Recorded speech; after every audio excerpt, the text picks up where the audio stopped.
How many games will the Chicago Bears win in 2025? Welcome, Bears fans. It's time to bear down and break down the 2025 Chicago Bears schedule. We're going game by game, pick by pick, and analyzing the Bears' opponents. If that sounds good, Gronk, spike the like button, or maybe you prefer a little Cole Kmet of the spike of the like button, or maybe you like the Colston Loveland spike of the like button. Either way, like the video, man, and get in the comments and let me know how many games will the Bears win in 2025. Let's get to their schedule and talk about it, because this is an exciting team to discuss. This is an exciting team to talk about. How many games can they win? How many games will they win? Where is the realism lying within the Chicago Bears? Because there's going to be some people that say they're going to win 12, 13 games. This is a breakout season for Caleb. Ben Johnson, baby. We're going all the way. There's some people that are going to say Caleb sucks. He sucked last year. Ben Johnson's not a head coach. Blah, blah, blah. It keeps going. And they might say 6 wins. So where is the realism lying here in the toughest division in the NFL? It begins week 1, Minnesota Vikings. Okay? I like the Bears to win this game. And the reason for that is I think that they're at home. I think that J.J. McCarthy returning home, it's going to be tough because it's his first ever game in a visiting atmosphere. It's going to be loud. It's going to be rowdy. It's going to be Monday Night Football. Bears fans are so excited. You're so excited. I'm so excited. They're going to be loud, and it's going to be obnoxious, and it's going to be tough on a rookie quarterback, especially with 3 new offensive linemen in front of him. Right? The Vikings are definitely adjusting to new personnel as the Bears are. The Bears are definitely adjusting to personnel and coaching. But Chicago's at home. Chicago has the quarterback that I feel will be more confident and composed in this setting, in this moment, and ready for the season. And I think the Bears' energy on Monday night is going to catapult them to a victory. It's not very calculated schematically or personnel. I just think the Bears against their rival at home on a primetime spot with all the expectations are going to rise to the occasion and they're going to perform. And when I talk about Ben Johnson, if there's been a great coordinator that he's gotten the best of consistently, it's been Brian Flores. So I think Ben Johnson gives you this victory. Week 2, I think the Bears beat the Lions, and I think Bears fans are losing their minds after 2 weeks of the NFL season because they are going to beat the Detroit Lions in Detroit because Ben Johnson will not allow them to lose. That's my call. I think this is a revenge game. There's been a lot of bad blood between Ben and the Lions for some weird reason, despite all he did for Detroit. I think that the Bears have played very well against Detroit. I think even at their worst, they've played well against Detroit the last couple of years. I think that their defense will be prepared to slow down Jared Goff and give them some problems. And I think on the other side, Caleb will have his best game yet because Ben will know how to attack this defense. And I think Ben will know the interworkings of the Lions offense, which is going to give them an inherent advantage, even in Detroit. Okay, last year, you think about that Thanksgiving game, I believe it was, a complete disaster for Matt Eberflus. This will show their evolution from a coaching perspective. Then we have week 3, the Dallas Cowboys in Chicago. Give me the Bears once again. They're starting off hot. The Cowboys are going to be tough, man, but I think Ben Johnson is going to be able to scheme up a run game against a soft Dallas defense. Dallas can rush the quarterback, but you know where it's more difficult to rush the quarterback? Chicago, not Dallas. Right? It's not like the fast track in Dallas, right? Chicago's got a good pass defense. I think they can smother and slow down Dak. I think that the Cowboys are definitely going to be the worst, or out of these two, the least prepared, the lesser of the coaching staffs.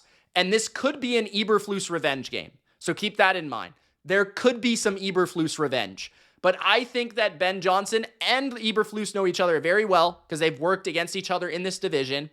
And I think that the Cowboys simply don't have the personnel to run the ball or stop the run against the Chicago Bears. And that's why they win in Chicago. Week 4, the Raiders. This could be a loss, kind of a tough game. I'm going to go with Chicago, though. 4-0. Now, guys, don't get too excited because things are going to come back down to earth soon. But 4-0 here. The Raiders, the reason why, I think the Bears have too many weapons for the Raiders to handle. The Raiders' secondary is poor. Their linebacker position's poor. Ben Johnson and company will take advantage. You'll be able to find holes. DJ Moore will not be covered in this game. Rome Odunze, Colston Loveland, etc. Defensively speaking, I think the Bears have the speed to handle Chip Kelly's offense, and I don't think the Raiders necessarily have a lot of speed down the field. So I think they're going to be able to overplay the run game of Ashton Genty, stack the box. Dennis Allen will have a plan there. Bye. Then we have the Commanders on Monday night in Washington, your first loss. I know that it's off a bye week, but I think you're going to lose. I just think there's going to be something about Jaden Daniels versus Caleb Williams where Jaden Daniels has the upper hand. Last year, it made absolutely no sense why they lost this game. It was a Hail Mary, back-breaking, absolutely worth crying over loss for the Chicago Bears. And I just feel like it's going to be similar. It's going to be like ridiculous. It's in Washington. It's prime time. Everybody's watching. It's Jaden Daniels versus Caleb Williams. And Jaden has proven to play better in these moments throughout his career so far. I think he does again. Week 7, the Bears beat the Saints. Dennis Allen revenge game. The Saints stink. They'll have a rookie quarterback, and they're just not a very good team. The Bears should dismantle them for Dennis's sake. The Ravens in Baltimore. Ravens. The Bengals in Cincinnati. Bengals. You're playing two of the best quarterbacks in the league when your quarterback, Caleb, is still not fully proven to be the guy. Now, at this point in the year, he should be more comfortable. He should be a bit better. But if you're talking about the quarterbacks you've played so far, yeah, you lose to Jaden. You lose to Lamar. You lose to Joe. Okay, you could beat Jared Goff. You could beat JJ. You could beat Dak even. Okay? But Lamar and Burrow, different animals, especially on the road, where I think, those teams are going to be tough to play. In the jungle, the Ravens have a really good defense, really loaded team. Those teams I just think are going to be tough for Chicago. Tough for their defense. I think the Bengals game could be a shootout if the Bears play their cards right, but I just don't know if the Bears can hang in that type of game against a team like Joe Burrow, Jamar Chase, T. Higgins, all those guys. So I'm going to go with the Bengals. Then week 10, this is an interesting one. The Giants have a very good front seven, and this will be a measuring stick in terms of where's our offensive line at, because Chicago's offensive line was the main source of energy where they spent all their resources this offseason. So if the Giants can get pressure on the Chicago Bears, that's, they're a very good pass rush. We'll see how good Chicago's offensive line is, right? But on the other side, that's where I think Chicago can take advantage. I don't know who's playing quarterback for the Giants. Is it Russell Wilson at this point? Is it Jameis Winston? Is it Jackson Dart? I don't know, because they're going to struggle and they're going to lose a lot of games. So a quarterback situations might have to switch. The offensive line of the Giants is not very good. The Bears should be able to take advantage. And the Bears do have a good secondary to possibly cover Malik Neighbors and company. Week 11, I think they lose in Minnesota. Pretty self-explanatory. They beat them at home. They lose to them on the road. Both talented teams. I think the Vikings are actually more talented. And a big reason I like the Bears in week 1 is because Caleb will have more NFL experience while JJ has not played a game. So I think that will matter. And then by week 11, JJ will be more composed within the offense and everything will be clicking a bit more. Week 12, I've got the Steelers here to beat the Bears. And this is only if Aaron Rodgers is their quarterback. If Aaron Rodgers is not their quarterback, I'm picking the Bears. So this could change their record. But I'm going with the Steelers, and it's simple. The Steelers have a very good defense. Mike Tomlin is a great coach, and Aaron Rodgers owns the Chicago Bears. He said it himself. So I'll take the Steelers. Week 13, the Super Bowl champs in Philadelphia. Good luck. I'm taking the Eagles. They're more talented. Vic Fangio revenge game. Also, you've got one of the best defenses in football, against a young upstart offense. Looking forward to that. And then I just think the Eagles offense, you can pick your poison and you'll still lose, right? You can try to sell out for Saquon. You'll get beat by AJ and Devontae Smith. If you play too deep, Saquon's going crazy. So I'm going Eagles in Philly. Tough place to play. Green Bay in Lambeau. Don't think Caleb's made for those elements or that environment quite yet. Need to see him perform in those cold weather elements. Think the Packers will be more prepared for that game. Week 15.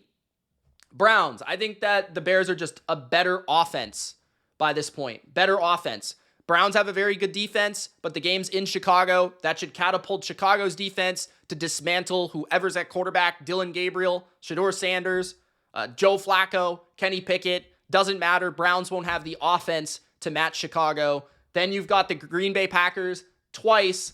I'm going to go with Chicago at home. I think they do beat the Packers. Jordan Love, right? He's not quite Aaron Rodgers. He doesn't quite own the Chicago Bears. And I think Ben Johnson, like he has in Detroit, will find a formula to fool the Packer defense. I also feel like on the other side of things that Dennis Allen, with the personnel Chicago has, they should be able to get some pressure on Jordan Love at home, be able to disrupt the rhythm of Matt LaFleur's running game, which is where everything is set up. If you can slow down the run of Matt LaFleur, that causes Jordan Love to be more of a drop back passer. That's where you want the Packers to be, because their receivers aren't quite that good. Even if they have Christian Watson back at this point and they have Matthew Golden humming, they're not that great, and Love is inconsistent. So I feel like two inconsistent quarterbacks, but I just like Ben's plan for the Packer defense that I don't know if it's that good in the secondary. Week 17, they got dismantled by the Niners last year. I think they'll lose to the Niners in San Francisco. San Fran, I think, is going to have a bounce-back season this year. Robert Saleh led defense. Kyle Shanahan led offense. Very challenging coaching staff. I do think that Brock Purdy has a ton of weaponry, especially by week 17 if they're all healthy, with Ayuk fully healthy. It's just a challenging game. I just think the Niners do a lot on offense that's going to keep the Bears defense on edge and on their toes. I don't know if the Bears have quite good enough of a pass rush to discard the Niners. So I'm going to go San Francisco there. I think the Niners can also just do well enough against the Chicago offense and get some pressure on Caleb. Another reason for why they might lose the Bengals is because that pass rush of Chicago might not be able to overwhelm the Bengals. That's a note that I think might be a little bit of a weakness unless Allen can find some scheme. And then I think the Lions will beat the Bears after losing to them in the first game. They won't lose twice. So I have the Bears 8-9. Like I said, if they beat the Steelers, and let's say the Steelers go with Kirk Cousins or Mason Rudolph instead of Aaron Rodgers because Aaron Rodgers retires or goes on a retreat, darkness retreat, then I think the Bears will be 9-8. I could also see the Bears, being worse than this because the schedule is ridiculously hard for a team that was not a playoff team last year. I mean, do they play a single team that's easy? Like the Saints, I guess, and Chicago, and I guess they play Cleveland, the Giants, and the Saints, which is where the last place schedule comes in. But they play the NFC North and the AFC North. And then they also play the Niners and the Eagles. And then they play the Commanders and the Cowboys. So that's a really tough schedule. Last year, the North had a really easy schedule, and the Bears struggled with that, right? They're going to be a lot better as a team, but I don't know if it will fully get them to 10-7, 11-6 playoffs, unless they're able to win some division games that I don't foresee, or if they're able to get some upsets, or if Caleb is just way better than last year. If Caleb catapults himself inside the top 10 quarterbacks in the NFL, then I could be wrong, and they could be 11-6, right? So that's really where my analysis is. Caleb gets a bit better. The offense gets better. It's probably going to be balanced and fun, but I think there will be flaws. Defensively, I think they'll be very solid. I view the Bears this year as a very solid, well-rounded team that's not quite elite. So that's why I have them about 8-9, 9-8. You guys let me know in the comments if you agree, if you disagree. Will Chicago break out this year? Will the Bears break out? Or will they still need another year? Or will it take some more time under Ben Johnson? Thanks, guys, for watching. Gronk, spike the like button, and we'll see you in the next NFL record prediction video. It's Mitch. Peace.